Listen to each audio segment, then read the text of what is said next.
from my early childhood. It's a memory image of my mother standing framed in the door of our apartment in Washington, D.C. Standing there wearing her purple hat. Her purple hat was her favorite hat. It was a beautiful hat. It was a very elegant hat for a second grade elementary school teacher in the 1940s in Washington, D.C. But my mother was a very elegant woman. I remember how excited she was when she brought it home from Woodward and Lothrop.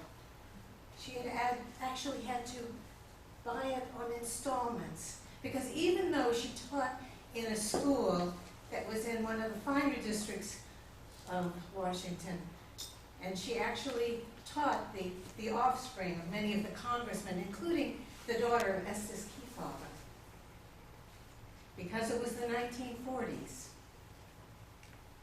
Her salary was very meager. Now this hat was made of felt. It was a winter hat. It was made of a deep, plush, dark purple felt. It had a broad brim and it had a round crown, and the most outstanding thing about this hat was a big, gigantic bow that was affixed right at the front of the crown. It was a beautiful bow out of a striped ribbon. It had green, vivid green, and yellow, and purple, and white, and the same ribbon went around to the back of the hat and cascaded down over the brim and was tucked in behind each ear.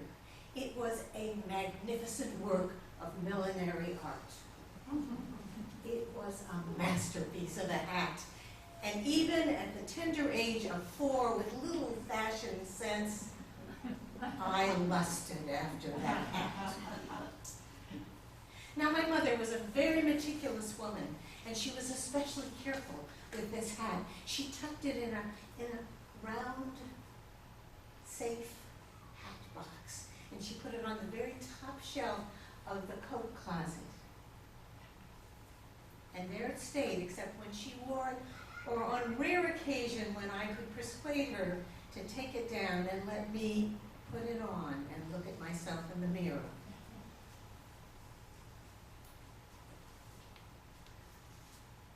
I have another memory from my early childhood. It is not a visual memory, it's a memory of a sound and a smell. It's the memory of banging on the door of the apartment late at night, and it is the smell of cigar smoke and of a bitter yet sweet smell that I've come to know now as alcohol. It was these were the smells that lingered in the hallway the next morning after the banging and clung to my father's clothes when my mother finally let him in.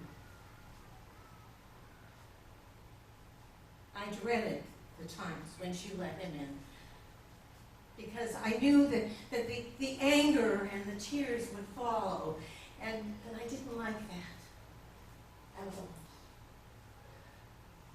On this particular morning, the anger and the quarrels became quite intense, and my father stormed into the bedroom and closed and locked the bedroom door, crying. And she said to him that she had had enough, she couldn't take any more, and that she was going to jump off the Calvert Street Bridge. And that choked in her mouth, in her throat, as she said it. And it frightened me.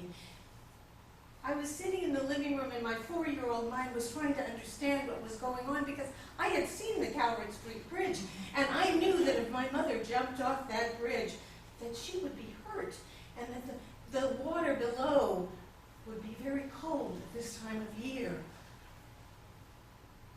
She went to the coat closet, took out her coat, took out that hat. She came over, she kissed me and told me she loved me. She went to the door, she opened it, and then she turned and stood there looking at me for just a moment, that memory, that vivid memory, framed in that doorway.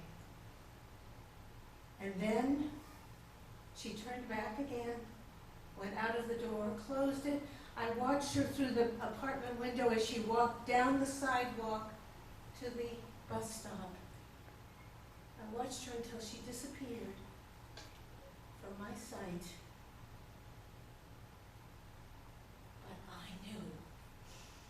I just knew she was going to be all right, because I remembered her standing there in the doorway, and I remembered her wearing that hat, and I knew, if I knew nothing else in my young childish life, I knew one thing. I knew that my mother would never do anything to harm her favorite purple hat. My mother lived to be 97 years old. She and my father divorced. She married a man who was wealthy enough to buy her a closet full of hats. My father died at 92. He accomplished many things in his life. He ran for the governor of Detroit, Michigan. He founded the Detroit School of Real Estate, but his most important thing, the most important, he actually got the key to the city of Detroit, but the thing that he valued most in his life, which he received shortly before his death, was a little chip from Alcoholics Anonymous, representing 50